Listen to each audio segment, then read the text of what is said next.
அனைவருக்கும் வணக்கம். இது கதையல்ல, நிஜம். இந்திய தேசத்தினுடைய விடுதலைக்காக தங்கள் இன்னுயிரையெல்லாம் தியாகம் செய்த பல கோடி பேர்களிலே அவர்களையெல்லாம் வழிநடத்திய தளபதிகள் செய்த தியாகங்களை நாம் நினைவுகூர்ந்து வருகின்றோம். அந்த வகையிலே இன்றைக்கு நாம் பார்க்க இருக்கக்கூடிய அந்த தியாக வீரன் யார்? ஊமைத்துரை. வீரபாண்டிய கட்டபொம்மனுடைய தம்பி. வீரபாண்டிய கட்டபொம்மன் 1779ஆம் ஆண்டு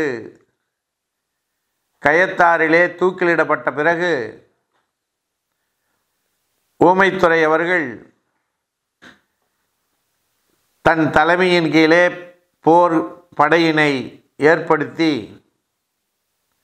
ஒட்டப்பிடாரம்,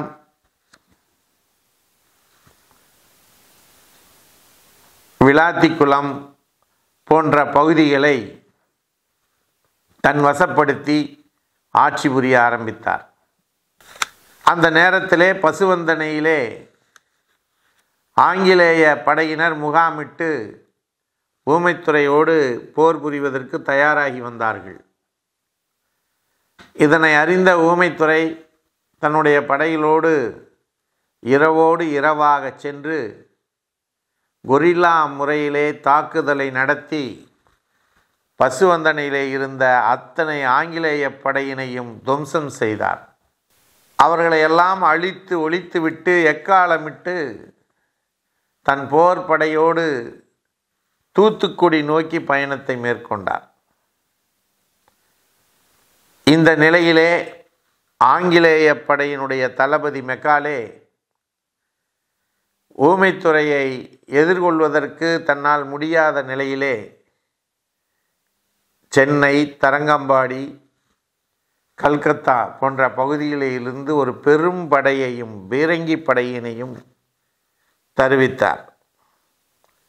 அதன் பிறகு ஊமைத்துரையோடு போர் நடந்தது.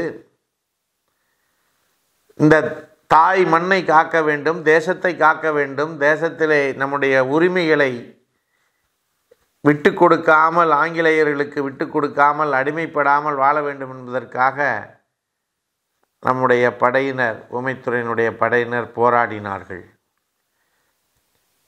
எவ்வளவுதான் வீராவேசத்தோடு, மன உறுதியோடு, தைரியத்தோடு போராடினாலும் கூட அவளிடம் இருந்த அந்த பீரங்கியினுடைய தாக்குதல்களுக்கு இவர்களால் ஈடு கொடுக்க முடியவில்லை. அவருடைய படையிலே மிகப்பெரிய சேதத்தை ஏற்படுத்தினார்கள். ஆனால் இவர்களுடைய படையிலும் அதைவிட சேதம் ஏற்பட்டது. இறுதியிலே இவர்களை சுற்றி வளைத்து ஆங்கிலேய படை கைது செய்தது.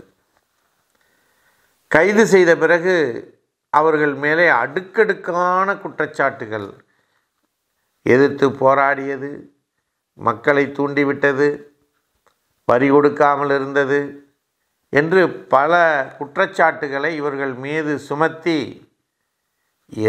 இறுதியாக அவனுங்க என்ன பண்ணுவானுங்க தெரியுமா? தூக்கு தண்டனை, மரண தண்டனை, இதுதான் அவங்க கொடுக்கறது.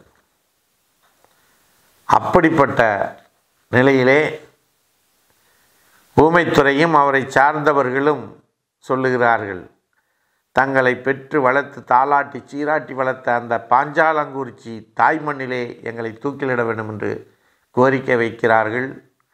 அந்த கோரிக்கையை ஆங்கிலேய அரசு ஏற்றுக்கொள்கிறது. அந்த தியாக வீரர்கள் ஊரே கூடி நின்று அவர்களுக்காக அனுதாபப்பட்ட சூழ்நிலையிலே அப்படியே கம்பீரமாக தங்களுடைய மீசையை முறுக்கிய வண்ணம் பாஞ்சாலங்குறிச்சியிலே தூக்கிலிடப்படுகிறார்கள். நண்பர்களே, நாம் சற்று யோசிக்க வேண்டும். அன்றைக்கு அந்நியனுக்கு அடிமைப்பட்டு இந்த தேசத்தை காட்டிக் கொடுத்த நம்மவர்கள் நிறைய பேர் இருந்தார்கள்.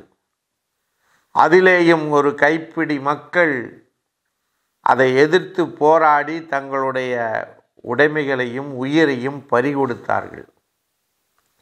அந்த வகையிலே நம்முடைய வீரத் திருமகன் ஊமைத்துரை அவர்களும் அதில் சேருகிறார்கள்.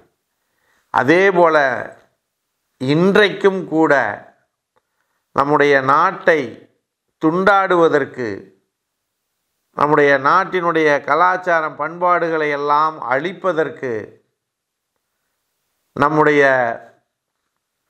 உரிமையெல்லாம் எடுப்பதற்கு, அல்லது இந்த நம்முடைய மக்களுடைய வளர்ச்சியை தடுப்பதற்குரிய பல சூழ்நிலைகளை உருவாக்கி இந்த அரசியல்வாதிகள் நம்மை ஒரு முட்டாளாக வைத்திருக்க முயற்சி செய்கிறார்கள். ஒரு கோழைகளாக நம்மை வைத்திருக்கிறார்கள். இதனை நாம் புரிந்து கொள்ள வேண்டும், சிந்தித்து செயல்பட வேண்டும். இன்றைக்கு இந்த மண்ணிலே நாம் வாழ்ந்து கொண்டிருக்கின்றோம் என்று சொன்னால் அது அன்றைக்கு ஊமைத்துரை போன்ற, கட்டபொம்மன் போன்ற, வேலுநாச்சியார் போன்ற பல வீரர்கள் நமக்கு கொடுத்த பிச்சை. அதனை நாம் அழித்து ஒழித்து விடாமல் நம்முடைய வருங்கால சந்ததியினருக்கு பாதுகாப்பாக கொடுத்து விட்டு செல்ல வேண்டும் என்று சொன்னால் சிந்தித்து செயல்பட வேண்டும். வருகின்ற நாடாளுமன்ற தேர்தலிலே பணத்திற்கு ஆசைப்பட்டோ அல்லது அவர்கள் கொடுக்கின்ற மதுவிற்கு ஆசைப்பட்டோ தயவு செய்து நாம் இணங்கிவிடாமல் அதை துச்சமென தூக்கி எறிந்து நல்லவர்களுக்கு, நம்மை காப்பாற்றுபவர்கள் யாரோ சிந்தித்து அவர்களை நினைத்து அவர்களுக்கு வாக்களித்து இந்த மண்ணிலே மீண்டும் இந்த மண் ஒரு வீர மண்ணாக மாற்றுவதற்குரிய வழியை நாம் தேர்ந்தெடுக்க வேண்டும். சிந்தித்து செயல்படுங்கள். யாராக இருந்தாலும் சரி, உங்களுடைய வேட்பாளர் நல்லவராக, வல்லவராக, பொய் சொல்லாதவராக, ஊழல் செய்யாதவராக, உங்களுடைய பகுதியை உங்களை நினைத்து வேலை செய்யக்கூடியவராக பார்த்து வாக்களியுங்கள் என்று கூறி வாய்ப்பளித்த சர்வம் மற்றும் யோகம் யூடியூப் சேனலுக்கு நன்றி கூறி விடைபெறுகிறோம். நன்றி, வணக்கம்.